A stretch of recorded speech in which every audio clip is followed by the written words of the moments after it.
Social media पे ना हर कोई जस्टिस फॉर मनीषा चिल्लाया जा रहा है, और मैं ये समझ नहीं पा रही हूँ कि बचपन से जिस चीज़ का घमंड मुझे था हरियाणवी होने का, वो घमंड मेरा टूटा है, मैं उसको कैसे डाइजेस्ट करूँ। अब उस स्टेट में भी ये सब होने लगा है जहाँ से मैं आती हूँ,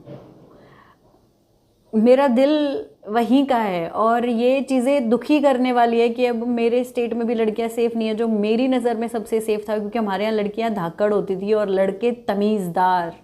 सिखाया जाता था बहन बेटी की इज़्ज़त करना। और मुझे नहीं पता कि इस केस में कल्प्रिट कौन है, किसने ये क्राइम किया है, वो गांव खेड़े के थे कि बाहर के थे, लेकिन हमें ये समझना पड़ेगा कि अब गांव में भी सिर्फ गांव की जनता नहीं रह गई है, गांव में भी बाहर के बहुत लोग आ गए हैं जिनकी क्या परवरिश है, जिनका क्या घर खानदान है, कुछ आपको पता नहीं है। इसलिए बेहतर है कि अपनी बेटियों को समझाओ भी, सिखाओ भी, और उनको रोको मत, उनको आँख घूर के देखने वाले की आंखें फोड़ देना सिखाओ। और यकीन रखो कि कानून तुम्हारे घर तक चल के नहीं आएगा तुम्हारे को प्रोटेक्ट करने के लिए, वो तुम्हें खुद करना पड़ेगा। और रही बात लड़कों की,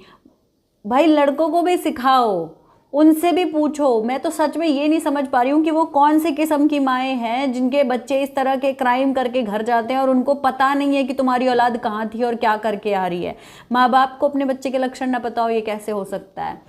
उनका कोई घर खानदान पक्का नहीं रहा होगा, क्योंकि मैं नहीं मान सकती कि हमारे हरियाणा में इस तरह के लोग होंगे जिनको अपने बालकों की हरकतें ना पता हो। क्योंकि हमारे यहाँ तो सर काट देने का रिवाज है ना, मार देंगे, गाड़ देंगे, और ये दोनों पे लागू होता है, लड़के पे भी लड़की पे भी। तो मुझे नहीं लगता कि ये गांव के रहे होंगे, पर खैर क्या बात फ़र्क पड़ता है उस बात से, जिसका नुकसान हुआ उसका तो हुआ। आगे से हमें खुद ऐसा सोसाइटी बदलना पड़ेगा, अपने आप को बेहतर बनाना पड़ेगा, लड़कियों को स्ट्रॉन्ग